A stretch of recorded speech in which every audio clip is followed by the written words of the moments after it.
Assalamualaikum warahmatullahi wabarakatuh. Bertemu lagi kita dalam kelas kita yang seterusnya. Okey, sebelum tu mari kita sama-sama bacakan doa sebelum belajar. Bismillahirrahmanirrahim. Allahumma aftah alaina hikmataka wansyur alaina min hazaini rahmatika ya arhamar rahimin. Amin. Okey, seperti biasa, mari kita lihat video yang Ustazah akan tayangkan ni dan cuba kamu kaitkan dengan topik yang kita akan belajar pada hari ini. Okey, mari kita lihat Segmen sama-sama warna videonya. siapa ni? Pinjam Sarah punya. Omar, Hana. Amanahlah bila pinjam jaga dengan baik. Amanahlah ini kan barang Sarah. Bayangkan kalau barang kita orang rosakkan, mesti kita rasa sedih. Bayangkan segmen warna Sarah.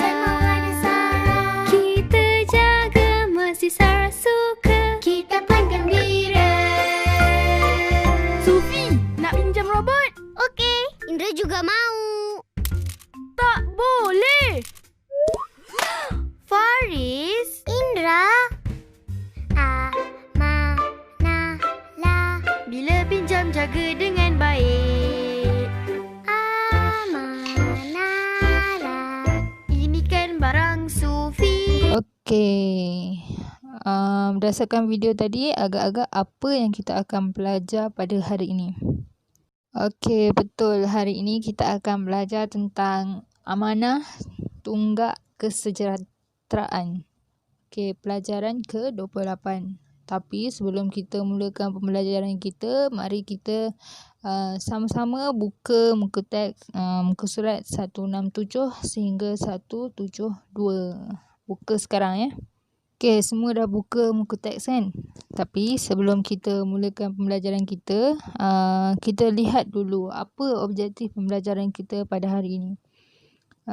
Okey, yang pertama, objektif pembelajaran kita pada hari ini adalah menyatakan maksud amanah.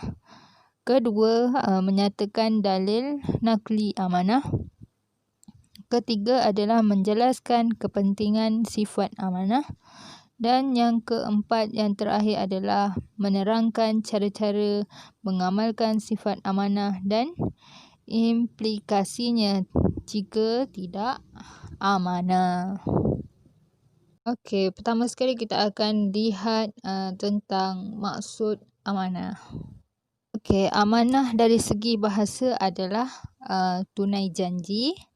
Manakala dari segi istilah pula ialah setiap sesuatu yang dipertanggungjawabkan dalam sesuatu urusan harta benda, kehormatan dan kerahsiaan. Okey, itu maksud dari segi bahasa dan juga istilah. Yang kedua, kita akan lihat dalil nakli amanah. إن الله يأمركم أن تؤدوا الأمانات إلى أهلها وإذا حكمتم بين الناس أن تحكموا بالعدل. Maksudnya, sesungguhnya Allah menyuruh kamu supaya menunaikan segala amanah kepada ahli yang berhak menerimanya. Dan apabila kamu memutuskan hukum antara manusia, Allah menyuruh kamu menghukum secara adil. Seterusnya kita akan lihat kepentingan sifat amanah. Okey, kepentingan sifat amanah yang pertama adalah pengurusan baik dan lancar. Pengurusan yang bersih daripada sebarang rasuah dan juga penipuan akan menjimatkan kos pentadbiran. Perkhidmatan dapat diberikan dengan lebih baik, cekap dan sempurna. Kualiti dan produk kreativiti negara juga akan meningkat. Okey, seterusnya kepentingan yang kedua adalah dipercayai dan disenangi. Orang yang amanah mudah mendapat kepercayaan orang ramai. Seperti contohnya sifat Rasulullah SAW yang sangat dipercayai dan disenangi oleh masyarakat Arab Jahiliah. Sejak sebelum kerasulan baginda sekalipun, dia tetap mendapat kepercayaan orang Arab pada ketika itu. Walaupun orang Arab pada ketika itu tidak beriman, mereka tetap mengamanahkan barang berharga mereka untuk disimpan oleh baginda. Kepentingan sifat amanah yang ketiga adalah tanda orang beriman. Tidak sempurna iman seseorang yang tidak memelihara amanah. Okey, orang yang mengkhianati amanah ni dia tergolong dalam golongan orang-orang munafik. Orang-orang munafik ni telah dijanjikan oleh Allah SWT semasa di akhirat nanti dia akan mendapat siksaan azab neraka. Okey, kepentingan yang terakhir adalah mudah melintasi titian sirat. Seseorang yang menjaga amanahnya ini nanti semasa di akhirat dia akan mampu untuk melintasi titian sirat dengan lancar tanpa sebarang halangan. Okey, tajuk kita yang terakhir pada hari ini adalah cara-cara mengamalkan sifat amanah dan implikasi tidak amanah. Okey, yang pertama kita akan lihat cara mengamalkan sifat amanah terhadap diri. Yang pertama, kita mestilah mematuhi suruhan dan larangan Allah SWT. Kita kena buat apa yang disuruh dan tinggalkan apa yang dilarang. Okey, yang kedua, kita mestilah memelihara penampilan diri kita. Yang ketiga, kita mestilah berdisiplin dan juga mematuhi segala peraturan yang telah ditetapkan. Dan yang keempat, bersungguh-sungguh serta rajin. Okey, yang kedua kita akan lihat implikasi sekiranya kita tidak amanah. Okey, yang pertama kita akan menjejaskan iman kita. Dan yang kedua, tidak diredai oleh Allah Subhanahu Wa Taala. Dan yang ketiga, hilangnya kepercayaan daripada orang ramai. Susah nak dapat kepercayaan sekiranya kita dah mula-mula tu dah tak amanah. Okey, memang susah nak dapat kepercayaan. Seterusnya kita akan lihat cara-cara dan implikasi amanah terhadap keluarga. Okey, cara amanah terhadap keluarga. Yang pertama, kita mestilah taat kepada ibu bapa.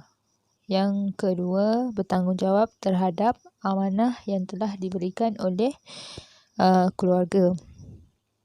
Yang ketiga, mestilah menyayangi adik-beradik.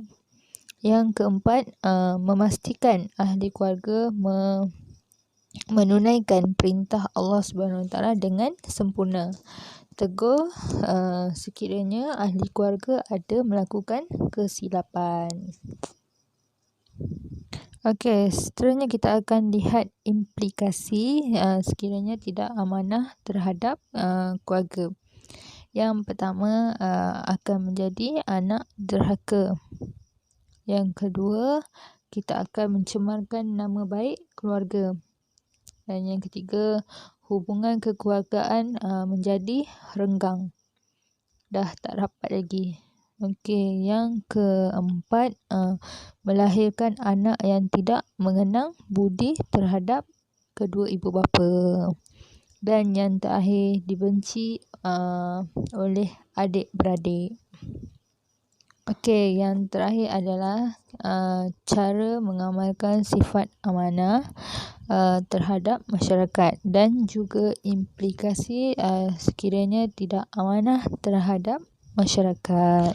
Okey, cara mengamalkan sifat amanah terhadap masyarakat yang pertama adalah kita mestilah menghormati jiran kita, guru, rakan dan juga masyarakat yang berada di sekeliling kita. Lepas tu yang kedua, kita mestilah kita kena menyertai aktiviti yang aktiviti kemasyarakatan yang melibatkan masyarakat sekeliling. Kita kena melibatkan diri kita. Okey, yang seterusnya iaitu implikasi sekiranya kita tidak amanah terhadap masyarakat. Okey, implikasi yang pertama adalah masyarakat tidak harmoni. Yang kedua, keselesaan awam terganggu. Okey. Okey, tadi kita telah lihat 3 cara mengamalkan sifat amanah dan juga 3 implikasi tidak amanah terhadap diri, keluarga dan juga masyarakat. Okey. Sebelum kita mengakhiri kelas kita pada hari ini, Ustazah nak kita ulang semula apa yang telah kita pelajari pada hari ini. Okey, yang pertama tadi kita telah lihat maksud amanah. Amanah dari segi bahasa adalah tunai janji, manakala dari segi istilah adalah setiap seseorang yang dipertanggungjawabkan dalam sesuatu urusan harta benda, kehormatan dan kerahsiaan. Itu adalah maksud amanah dan juga dari segi bahasa dan istilah.